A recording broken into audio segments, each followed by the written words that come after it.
Quiero explicar un poquito en el contexto histórico por qué la Biblia lo llama esta predicación, por qué fue locura en su tiempo, por qué fue algo que fue rechazado tanto por los gentiles y tanto por los judíos. Porque este tipo de explicación no cupo en el corazón de ellos, que fue rechazado por las connotaciones históricas. Entonces lo que quiero hacer es hablar un poquito cuál era el pensamiento que tenía la gente en ese entonces y por qué entonces la Biblia llama que esta predicación, sobre todo la que compartía Pablo, pues era un mensaje no aceptado, era un mensaje rechazado. Y por lo tanto, algo que yo quiero enfatizar en esta predicación, digo, no en la mía, sino en lo que Pablo predicaba, es que esta predicación que Pablo hacía, a pesar de las connotaciones históricas de la cultura en aquel entonces, Pablo en ningún momento trató de adaptar el mensaje.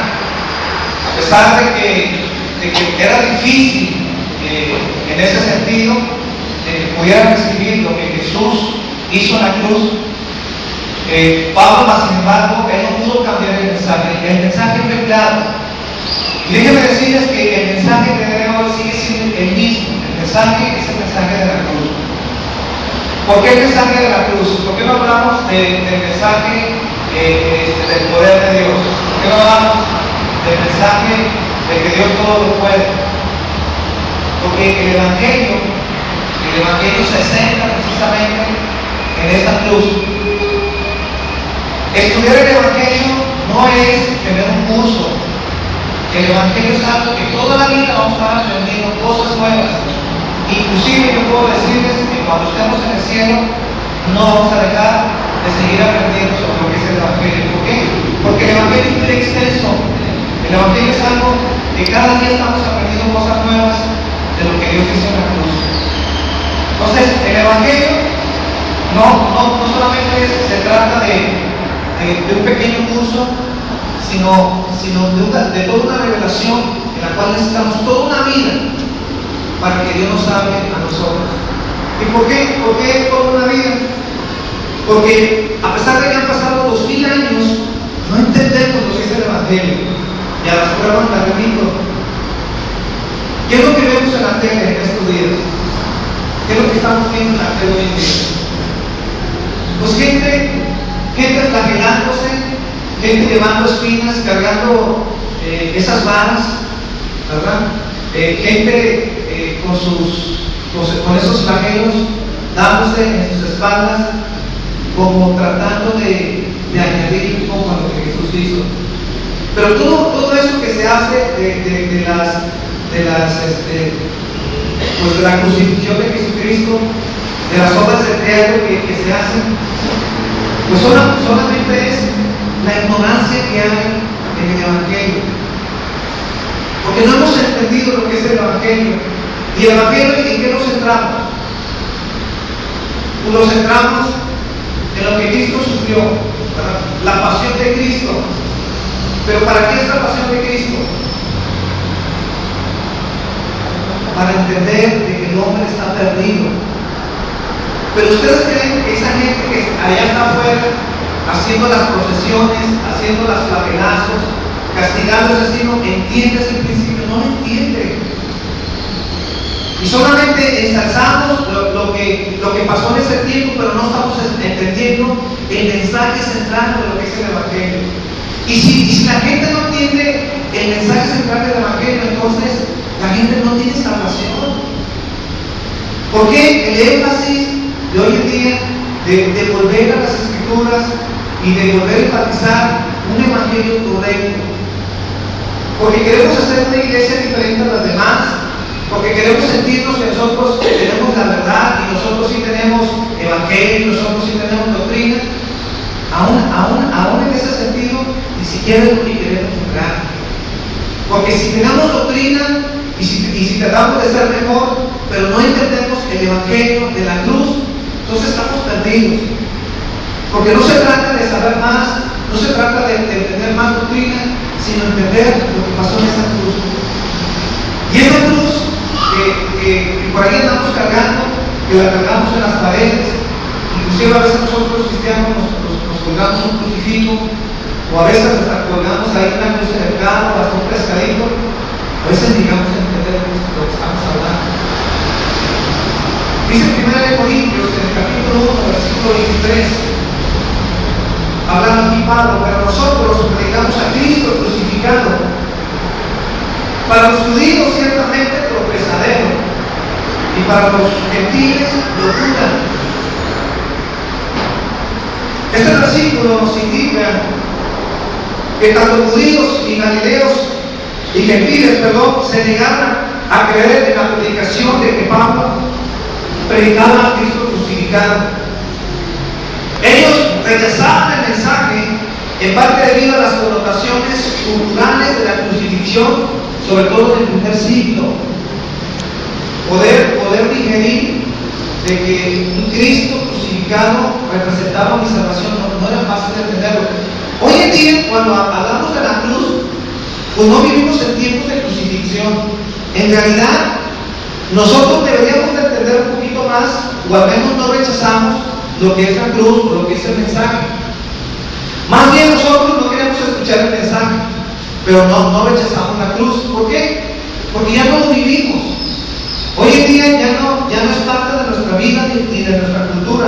No estamos viendo de vez en cuando a personas que los crucifican ahí en el jardín de aquí de Manzanillo, ¿verdad? Porque los llevamos a un monte y ahí estamos viendo a los ladrones, a los homicidas, clavamos en una cruz, porque eso ya no sucede. Pero en el tiempo de la Biblia, hablar de la cruz ni siquiera era un tema que se discutía en las mesas o en las casas, era un tema prohibido, era un tema tabú. ¿Por qué era un tema tabú? Bueno, porque la muerte en la cruz era algo que dolía en el corazón de la gente.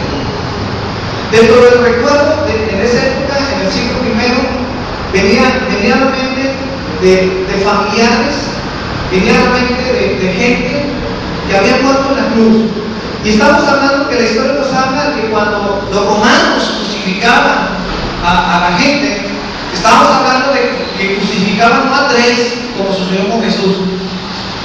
En una sola muerte, de repente pudieron haber hasta 800 crucificados. Imagínense 800 crucificados, de ver ahí a esta gente arriba en esa cruz, dejándolos ahí. La tradición nos dice que cuando los romanos crucificaban a las personas, normalmente los dejaban ahí. ¿Y cuál era el que los dejaban ahí hasta que murieran? Una de las cosas que ellos estaban esperando, porque a veces no era suficiente el castigo, era que los animales pudieran devorárselos, pudieran comérselos. En el caso de Jesús fue desprendido de la cruz y fue enterrado, fue llevado a una tumba. Pero normalmente las personas crucificadas no tenían esa suerte. Dejaban que los animales, que los cuervos inclusive, pudieran comerse el cuerpo. Esa era la manera. Había muchas formas de crucificar a las personas.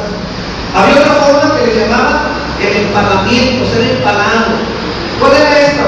De que ponían un palo de agudo y hacían que la persona se sentara. Era otra manera de llevarlos al sacrificio.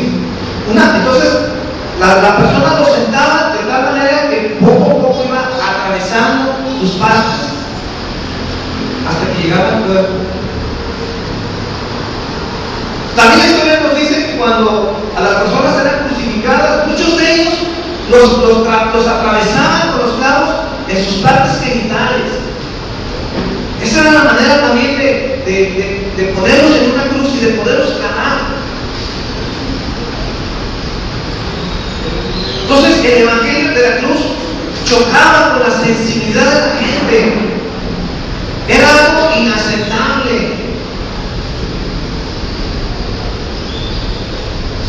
Haciendo un poco la historia,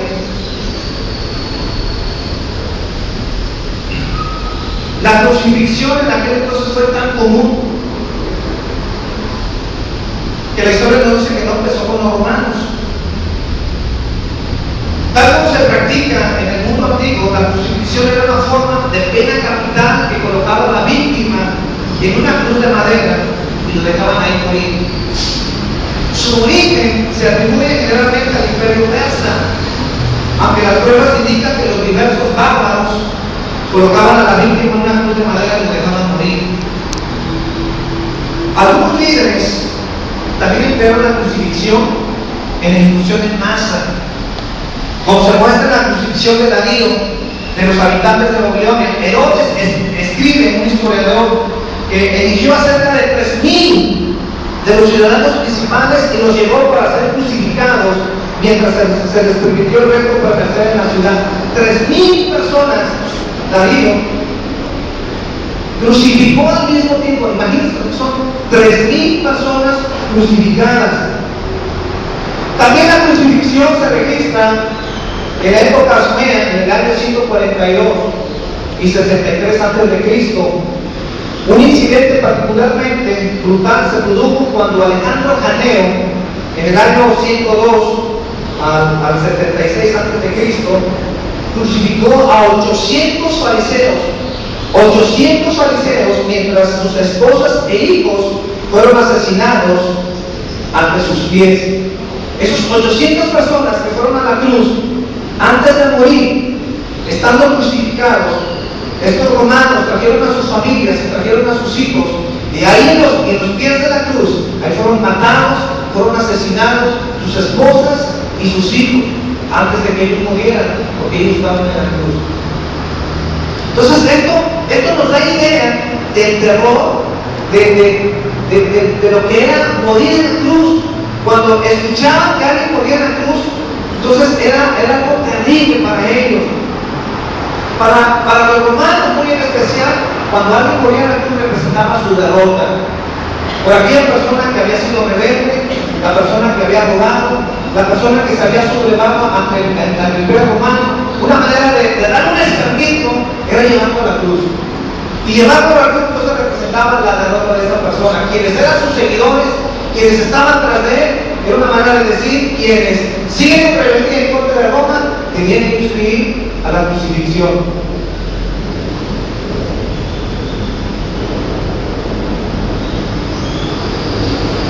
Esta ejecución masiva terrible reprimió la disidencia contra el gobierno caneo.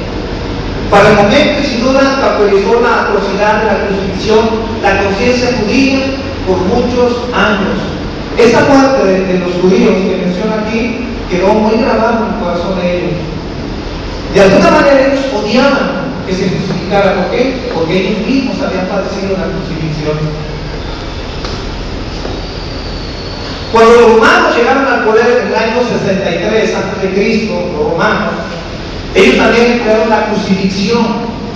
Al parecer, la aprendieron de la práctica de los fenicios a través de Cartago. Por ejemplo, Josefo, muchos hemos escuchado hablar de este historiador. Josefo describe varias crucifixiones en Palestina del primer siglo. Por ejemplo, lo dice que Varo de Siria, en el año 9 a.C., crucificó a 2,000 hombres después de aplastar una revuelta en Judea justo antes del primer siglo. 2,000 personas fueron crucificadas. También nos dice Josefo que un número indeterminado de judíos sufrió la crucifixión después de la revuelta tras una pelea entre judíos y samaritanos, y varios prisioneros de guerra fueron crucificados en Cesarea. El trabajo pesado de la crucifixión, al parecer, duró hasta los días de Constantino, esto después de Cristo, en el año 337. Somoneo, el historiador de la iglesia del siglo V, dice que Constantino abolió la crucifixión en honor a Cristo. Casi 1000 años después de que los persas utilizaron la crucifixión durante el reinado de los asigenses. Un periodo de 1000 años en donde la humanidad sufrió la crucifixión hasta que no llegó Constantino. Y de acuerdo a este historiador, Josefo dice que en honor a Cristo él abolió la crucifixión, y hasta ese entonces la historia nos dice que cesó la crucifixión, aunque sí hubo esporádicamente, pero ya no fue algo que el gobierno en aquel entonces lo hacía, ¿verdad? fue algo que cesó y marcó el corazón de la gente. Entonces,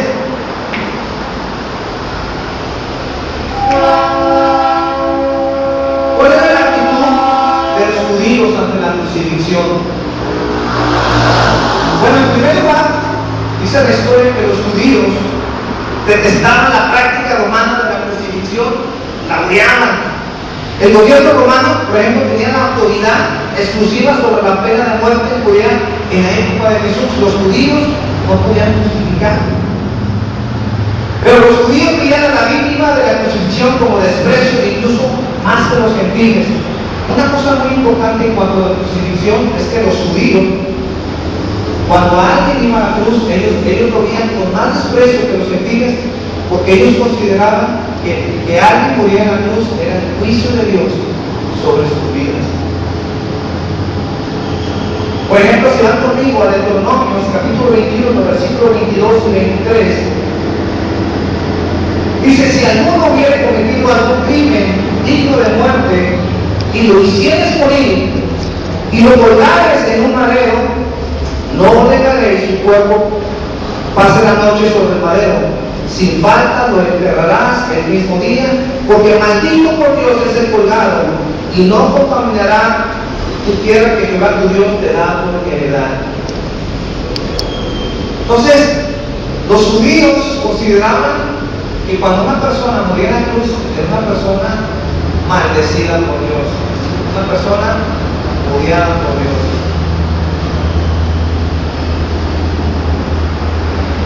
Hablando un poquito de lo que estoy mencionando, yo creo que podemos entender, solamente quise hacer un poquito de historia para ubicar cuál era la connotación histórica en ese momento. ¿Por qué la predicación de la cruz no fue aceptada en la época de Pablo? ¿Por qué? En primer lugar, los gentiles consideraban que esa era la locura. ¿Y por qué locura? Porque como un Salvador que muere en una cruz, en una muerte violenta, pudiera ser la victoria de la humanidad. Como un hombre que muere en una cruz puede traer salvación a nuestras vidas. Entonces decían, no puede ser, es una tontería poder creer en un Cristo que es derrotado en una cruz. ¿Cómo vamos a creer en un Cristo derrotado en donde pongamos nuestra esperanza, siendo que está muriendo como el peor de los canallas, y estamos viendo que ha muerto en esa cruz? ¿Cómo podemos creer que puede traer vida a nuestra vida? Entonces, era locura. Pero también dice la Biblia que para los judíos, en aquel entonces se dice que era tropiezo. ¿Y por qué era tropiezo? Bueno, porque acuérdense que ellos creían que quien moría en una cruz era maldecido por Dios. Y obviamente cuando Pablo les decía que ellos tenían que creer en la crucifixión, porque ahí estaba su salvación, decían, pero ¿cómo vamos a creer en un maldecido por Dios? Si es un maldito, ¿cómo vamos a creer que Dios va a mandar a una persona que es maldecida por Dios y creer que en esa cruz Él puede darnos salvación? Entonces no había camino. Por un lado era locura, y por otro lado ¿qué era? Era piedra de tropiezo. Entonces, no me imaginaba en ese entonces con la mente del judío ni con la mente de los gentiles, porque la predicación que habla Pablo en la cruz debe ser una predicación por fe. ¿Está bien? Lo que nosotros predicamos debe ser una predicación en donde el ser humano tiene que rendirse. No es a través del intelecto humano, no es que tengamos que razonar y entender qué es lo que Dios hace para salvarnos, porque si es por razonamiento humano, nadie puede ser salvo. Si tratamos de entender la salvación de Dios, no hay ser humano que pueda entender esa salvación. Pero cuando Cristo muere en la cruz y los judíos lo ven como un maldito, lo que Cristo quiso enseñar, lo que Dios quiso enseñar a la humanidad, que no es la religiosidad, que no es la religión, que no son nuestras ideas religiosas las que nos van a salvar, sino el poder de Dios a través de la fe. Y cuando Cristo hizo esto, yo quiero que entiendan esto. Esa piedra de tropiezo de creer que un Cristo crucificado nos puede salvar, en realidad, en la humanidad viene a ser una piedra de tropiezo. ¿Por qué piedra de tropiezo? Porque de repente, al ver a Cristo crucificado, no entra en nuestro corazón como una persona que muere en nuestras vidas, puede salvarnos. Pero no es a través del intelecto, no es a través del razonamiento, no es a través de la religiosidad, sino a través de la fe. ¿Están ahí?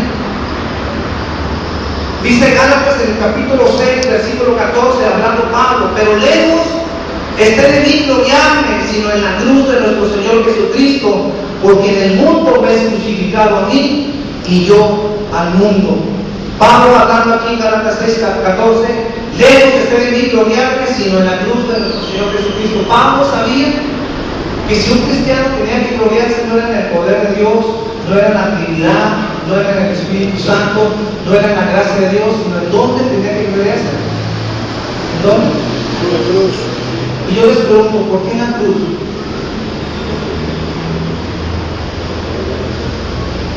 ¿Por qué no en el poder de Dios?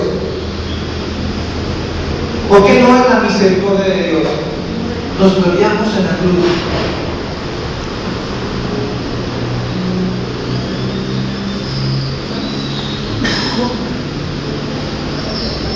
A ver. Sí. ¿Sí? ¿Perdón? Ahí fue donde Dios. Sí. ¿Alguien más? ¿Por qué cristianos nos tenemos que gloriar en la cruz? ¿Por qué no en la resurrección? Si ahí celebramos la victoria.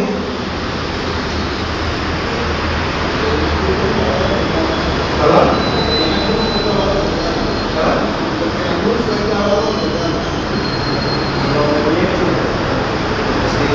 Porque el único lugar en donde tenemos que llevar a la gente para la salvación, y bien lo dijeron en varias formas, es en la cruz. Sin la cruz no hay salvación. No hay. Entonces, ¿por qué nosotros les vamos a presentar un evangelio diferente a la cruz en donde no salva a la gente? ¿Por qué le vamos a hablar de un evangelio de prosperidad, un evangelio de bendición, un evangelio de que todo lo puedes, un evangelio donde Dios está contigo, no te preocupes, Dios échale ganas y mira, entrégame al Señor y todo va a cambiar? Todo ese tipo de evangelio que hablamos no es el evangelio central. Y tenemos que regresar a la cruz, porque este es el evangelio que tiene poder de cambiar y de poder transformar la vida de la gente. Escuchen bien con el evangelio que hoy estamos predicando. El evangelio que nosotros predicamos es un evangelio que tenemos que confrontar a la gente y poderlo declarar. El evangelio puede llegar al corazón de la gente si lo hablamos y lo enseñamos, si lo entendemos. El evangelio de hoy en día no lo podemos cambiar, no lo podemos modificar, no lo podemos adaptar para ver si así la gente se acerca al Señor. El evangelio tiene que ser confrontado. Y el evangelio, cuando hablamos del evangelio de Dios, estamos hablando de la necesidad que el hombre tiene de arrepentirse de sus pecados. Porque cada vez que vemos a Jesús a la cruz, estamos viendo la condición del hombre. Jesús está en la cruz por nuestra condición. ¿Sí me explico? Entonces, cuando enseñamos a la gente el evangelio de la cruz, estamos diciendo que si la gente no tiene arrepentimiento de sus vidas, no hay un cambio en sus vidas, Jesús no puede traer salvación en ellos. Pero qué sutil es cuando decimos, mira, ve a la cruz y vas a ver, Dios te va a bendecir. No es la bendición. Dios nos quiere bendecir, no estoy negando la bendición. Pero cuando decimos que mira la cruz y Dios te va a levantar de tu matrimonio, no es el evangelio. Parece el evangelio, porque ¿cuántos de nosotros no queremos que Dios arregle nuestro matrimonio? Sí, lo queremos. Pero ¿de qué te sirve un matrimonio arreglado sin salvación? No te va a durar. Pero cuando nosotros hablamos de un evangelio en donde la gente necesita arrepentimiento, necesitamos hablar de su condición, de su depravación. Y hemos enseñado todo este año de la condición del ser humano.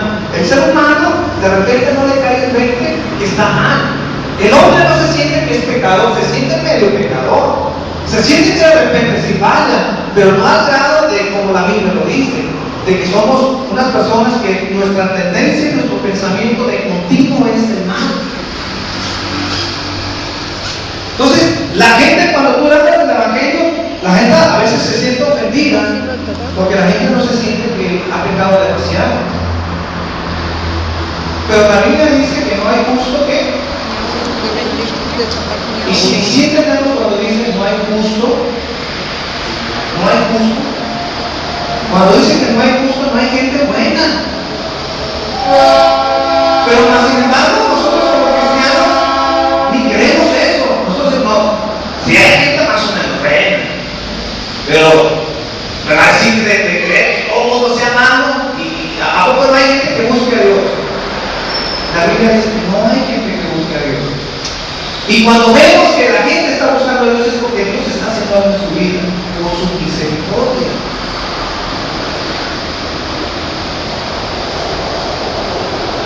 Entonces, tenemos que hablar de un evangelio en el cual no lo podemos adaptar a nuestro tiempo y a nuestra época, porque entonces no produce salvación. Tenemos que confrontarlo. Ahora, cuando la Biblia habla de ese evangelio de la cruz, de alguna manera está excluyendo. Es difícil decir esta palabra, pero excluye. Si tú te quieres acercar a Dios con tus fuerzas, con tu flagelación, con tus penitencias, pensando que eso añade tu salvación, no sirve de nada. Te puedes flagelar, puedes poner una piedrita en el zapato, puedes ir caminando, hacer una manda, 5 kilómetros, pensando que vas a agradar a Dios, no estás haciendo nada, te estás perdiendo. No podemos añadir nada. Y el evangelio de repente tiene que excluir a aquellos que no entienden. Y cuando digo excluir, quiere decir que la gente no se salva. Tiene que haber una redención. Tenemos que compartir un evangelio para que Dios pueda tocar sus vidas. Si no, entonces el mismo evangelio lo rechaza. La gente no va a aceptarlo. Y la gente a veces no quiere ser confrontada con su vida. La gente no quiere ser confrontada con su estilo de vida. Pero si no lo confrontamos a la gente, entonces no están entendiendo el evangelio.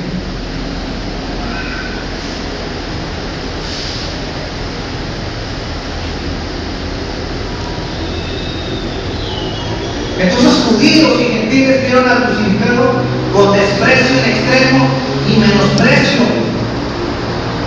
Un hombre que fue crucificado era rechazado por la sociedad. Pero un Dios crucificado, un Salvador crucificado era una locura. Sin embargo, la pieza central del mensaje de Pablo era Cristo crucificado. El evangelio de la cruz no busca complacer las demandas de la sociedad. No está buscando esas demandas para ver si rebajamos el evangelio y ponemos otra alternativa, otra puerta, otro camino para facilitarle a la gente. No hay otro camino. El camino a la salvación es que cada quien cargue su cruz. Que podamos caminar por el camino angosto y no por el camino amplio. El camino angosto es el camino del sacrificio. El camino angosto es el camino que de repente las cosas no van a estar fáciles, de que vamos a estar incómodos en ese caminar, vamos a tener que amar, vamos a tener que perdonar al que nos persigue, vamos a tener que no odiar al que nos hace la vida pesada, como hablamos el miércoles pasado. Y que considere que cuando un cristiano, escúcheme bien, cuando un cristiano no ama, la Biblia dice en el libro de Juan, no conoce a Dios. Y cuando un cristiano no ama y no practica el amor, posiblemente no es algo, es muy grave. ¿Cuántas veces me he topado con gente que no puede perdonar y tiene como 15 años, 20 años de cristiano y no puede perdonar? Es cristiano, pero no puede amar. La Biblia no dice eso. Por eso digo que la Biblia es un camino angosto, un camino difícil de caminar, en donde nos dice que tenemos que bendecir a los que nos maldicen, tenemos que orar por los que nos ultrajan, tenemos que perdonar al que nos hace la vida pesada.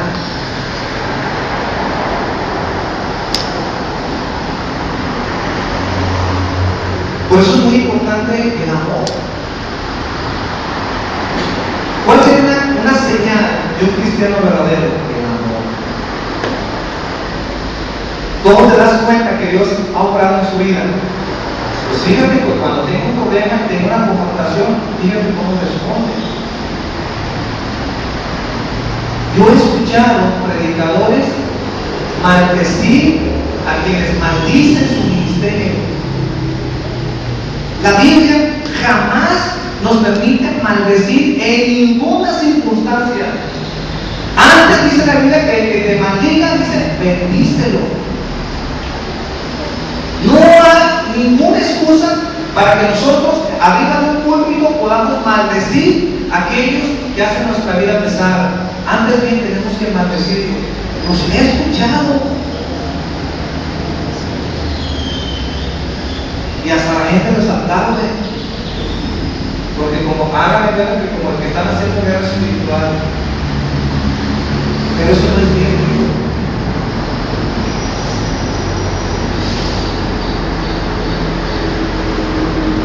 Los judíos, dice la Biblia, que buscaban señales, buscaban milagros que reivindicaran el Mesías. Los judíos iban tras los milagros, iban tras las señales.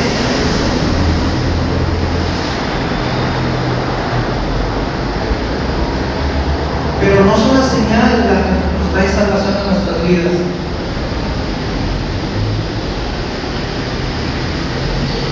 Yo algunas veces le llegué a decir a la gente, mira, entrégate al Señor. Entrégate al Señor. Y vas a ver tus problemas acabar. ¿Cuántos predicaban así, la verdad? Yo llegué a mencionarlo. Entrégate al Señor. Tu vida va a cambiar. Ya, olvídate de los problemas. Una bendición de gloria en gloria.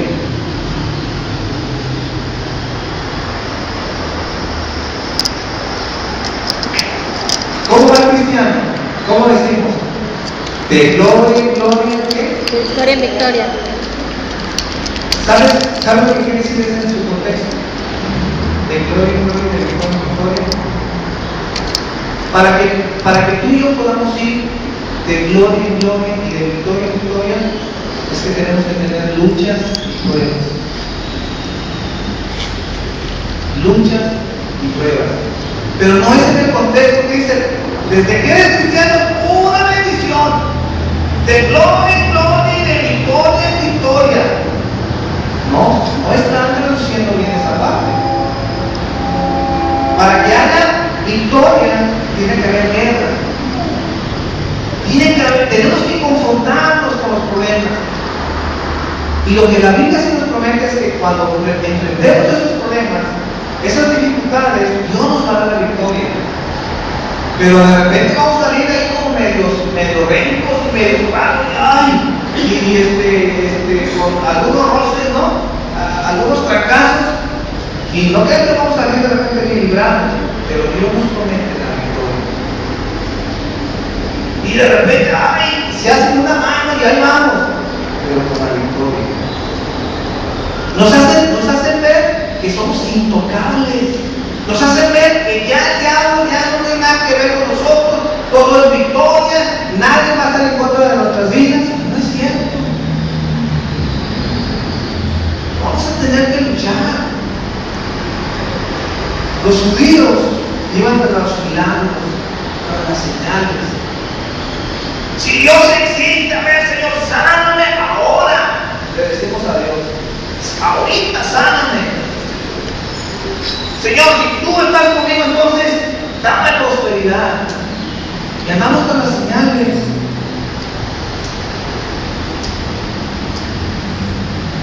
Ver milagros y ver prodigios no es sinónimo de espiritualidad. No es. ¿Queremos milagros? Claro, los queremos. ¿Queremos prodigios? Sí, los queremos. Pero hay otras cosas más importantes que eso que debe reinar en nuestras vidas. Entonces iban a los señales. Los gentiles que buscaban sabiduría para satisfacer sus necesidades intelectuales. Para los judíos fue piedra de tropiezo, escándalo, esta palabra, escándalo, que es aquel que te lleva a pecar, un obstáculo para llegar a la fe.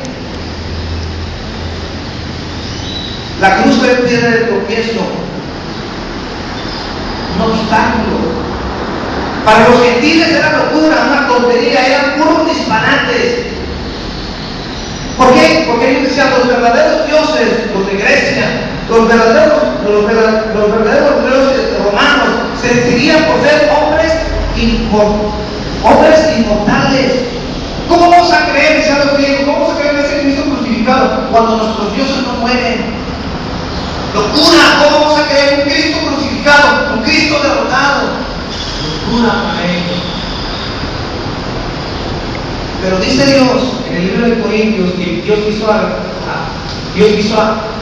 glorificarse a sí mismo, y no es por medio de la sabiduría y no es por medio del poder humano, sino que lo necio del mundo, lo menospreciado, lo que no es, Dios escogió para su gloria. Y dice esta parte de la Biblia, aquí no son muchos los nobles. Está diciendo, no son muchos los ricos que veo aquí, no son muchos los ricos, no son muchos los prósperos. ¿En dónde están aquellos los poderosos? No son muchos, sino aquellos que tienen el corazón humilde para escuchar un evangelio de la cruz. Que nos hablan de que Cristo murió por nosotros, que no son vacaciones, que no son días de ir a la playa. Está bien si vamos, no digo que no. Pero a veces perdemos el centro histórico de lo que estamos celebrando hoy. Antes de comenzar, yo les dije a los músicos, ¿saben qué? Tenemos que entender, nosotros que estamos aquí arriba, que tenemos que transmitir una correcta actitud a la hora de cantar al Señor. Yo les digo, a veces venimos cansados, venimos como desanimados, como que no queremos cantar, y eso se ve.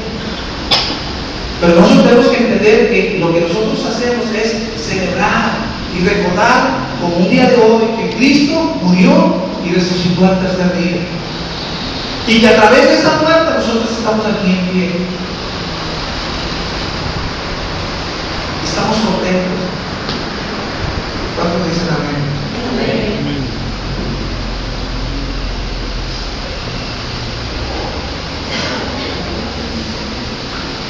Entonces Pablo no alteró el mensaje, a pesar de que a menudo hizo que sus oyentes se alejaran. Si nosotros predicamos un evangelio correcto, posiblemente vamos a provocar que la gente se aleje. Como diciendo, pues qué contradicción, ¿no? Predicamos un evangelio correcto, muchos no van a querer escuchar. Pero ¿para qué nos queremos rodear de gente que no quiere salvación? ¿Para qué nos queremos rodear de gente que no quiere cambiar? Hay gente que no quiere cambiar, quiere seguir igual, que tal vez pudiera tener una pequeña noción de lo que es Dios, pero no le interesa. Y no nos queremos rodear de gente que no le interesa las cosas de Dios. Predicamos un evangelio correcto, lo que va a provocar es que la gente que no quiere de Dios no va a estar. Pero si hay gente que le interesa las cosas de Dios y que aprecia lo que Jesús hizo en la cruz, entonces estaremos por esa gente. No queremos compartir un evangelio popular para atraer a las masas. No lo podemos hacer. Alguien dijo que si nosotros usamos métodos carnales para atraer gente, tendremos que usar toda la vida métodos carnales para que sigan aquí. Porque si dejamos de hacer métodos carnales, la gente se va a ir. Pero si nosotros usamos métodos espirituales para que la gente sea alcanzada, esa gente seguirá aquí.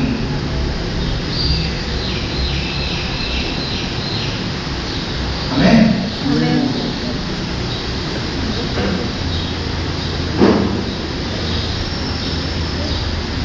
¿Tiene lista, tiene listo la Santa Cena?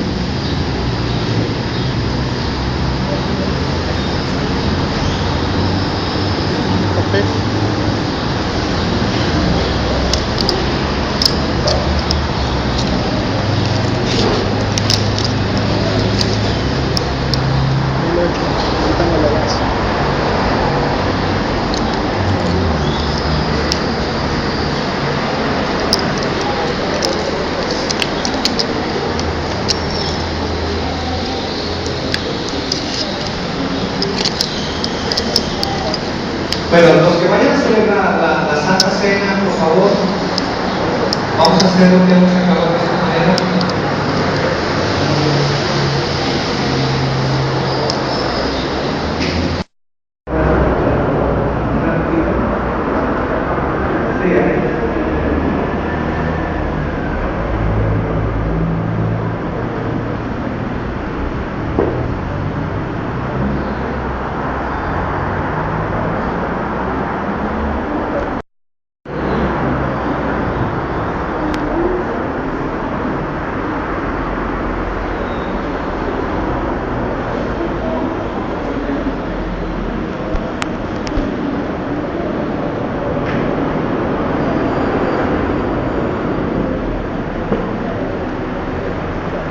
Pablo nos invita a que podamos discernir lo que hacemos con la Santa Cena.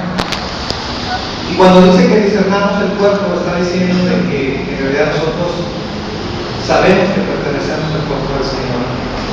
Y cuando pertenecemos al cuerpo del Señor, entonces sabemos que somos uno con el Señor. Que nuestra vida es íntegra, que nuestra vida es compatible con las cosas de Dios, que no andamos mal. Yo quiero que cierren sus ojos antes de celebrarlo.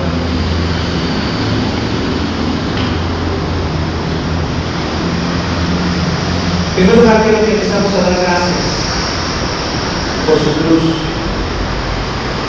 Dé gracias por la cruz. Por favor, dé gracias en esta mañana. Dé gracias.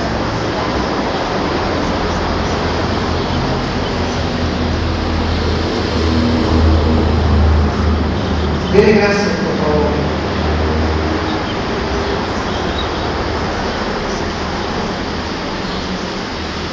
Dele gracias.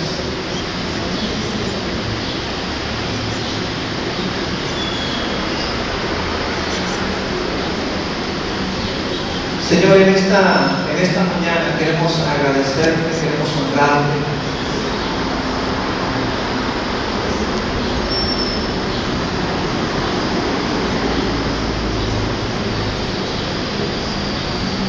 Señor, cuando fuiste a la cruz, Padre, tu temor en realidad no fueron los flagelazos, tu temor no fueron los golpes. Tú sabías que ibas a ser traspasado en esa cruz. Eso no te intimidaba, Señor. Cuando fuiste al huerto, Señor, y estuviste orando, llorabas para que, si fuese posible, pasase de mí esta copa. Tú sabías, Padre, que tu principal dolor era que el Padre, Señor, te iba a abandonar. Que los pecados de la humanidad, Señor, se te iban a imputar. Y padres se te declaró a ti, Señor. Aunque fuiste un hombre recto, un hombre justo, cargaste nuestra maldad, cargaste nuestro pecado, Señor. Y en ese madero, Señor, dice tu palabra, esa copa que representa la ira de Dios fue descargada sobre ti, Señor. Esa ira, Señor, que te llevó hasta la muerte. Pero si solamente tú, siendo Dios, siendo hombre, pero a la vez siendo Dios, así como moriste, en ti hay vida, Señor, y tú pudiste resucitar.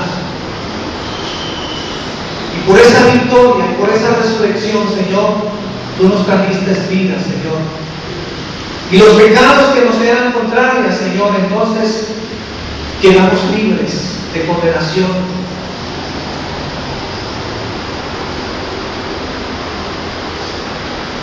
Examinamos nuestra vida, examinamos nuestro corazón, Padre, si hay algo en nuestra vida, te pedimos perdón, Señor. Perdónanos, porque no somos perfectos, Señor. Hay tanto que cambiar en nuestras vidas. No permitas en nosotros la maldad, Señor. No permitas en nosotros nada, Señor. Queremos celebrar esta santa cena. Queremos celebrarla, Señor, en tu honor, Jesús. Les voy a pedir, por favor, que se pongan de pie.